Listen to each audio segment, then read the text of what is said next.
Power 100, it's the Power Breakfast with Archie and Bretts, and how good is this? Because Friday, July 7th through to Sunday, July 9th, the Townsville 500 is back. I know for so many of you, it is a not-to-be-missed event on the annual calendar.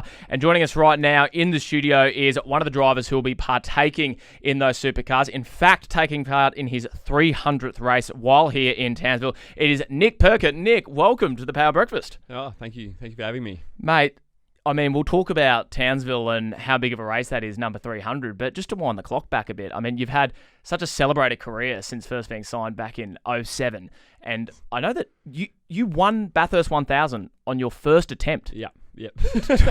I mean, is it good to peak like that, or was it it a downhill slope, wasn't it? No.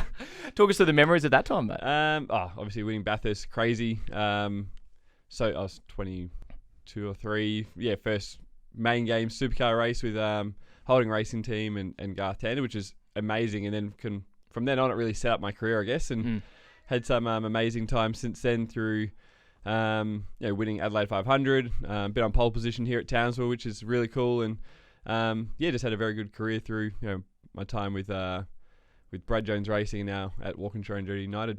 In 2009, I know you won the Australia Formula Ford Championship. Yep. In the process, you broke Stephen Richards' record for the most race wins.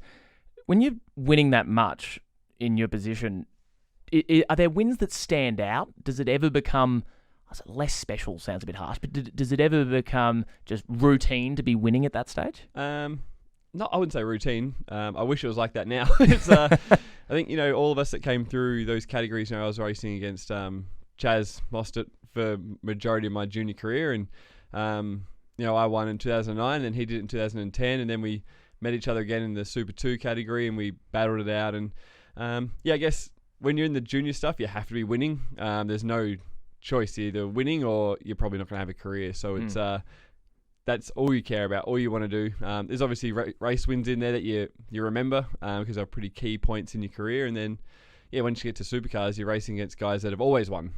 So then it becomes down to getting yourself in the right team and making sure you have the right things around you to try and keep winning at the top level of Australian motorsport. You'd have so many people in your team and your support crew, and I know that one important member of that team is Nelson throughout the COVID times especially. Can you tell us about Nelson? The Choc Lab. He's been around for a while. He's a good dog. He's kind of, during COVID time, he was like the supercars lead dog, because he came away with me when we all got locked down in Melbourne. I just jumped in the car with him and took off and ended up driving all the way up here, all the way up to Darwin with him. And it was kind of cool because when we would have those weeks where we'd re-prep the cars here at Townsville, when we're doing that back-to-back stuff, Nelson would just be cruising up and down the pit lane. When obviously there was no spectators here and no cars on track, he would just go visit all the different teams, and we'd have to go drag him away from other teams that were doing barbecues or whatever, because he would be trying to steal their food. But it was really cool to have him along for the journey through that, and I think it kind of helped a few people that missed their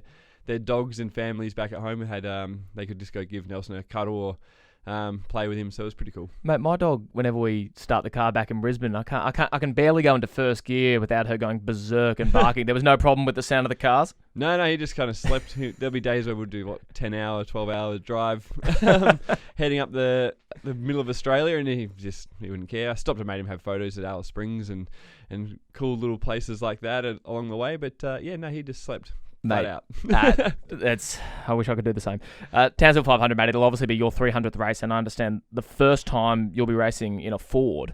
What does that mean, that switch into a Ford for you and your preparation? Yeah, the Ford thing's been interesting this year. My whole family and myself have been Holden through and through since my dad and my dad and granddad all worked at Holden's, building the road cars back in the day. So it was weird this year strapping into a Ford. The weirdest part is all our team merch, my race suits, helmet, all has a Ford logos on it, which is probably the weirdest part. Once I'm sitting in it, you don't really notice. But it's been great. The Ford support's been amazing. What they do behind the scenes to help all the teams is above and beyond. So that side of it's pretty cool. And I'm pumped to drive the Mustang around here. It's Townsville's such a cool track. There's big risk, but it's also quite a fun street track where there is a couple corners there where you have a bit of a break where you can take a little bit of risk, and there's a tiny bit of grass you can scoot across or something like that. So I think it'll be action packed having the new cars here. Well, we're so excited to have you here at the beginning of July, mate, when the Townsville 500 returns. Nick Percat, thank you for joining us this morning, and we'll see you in July. Thank you.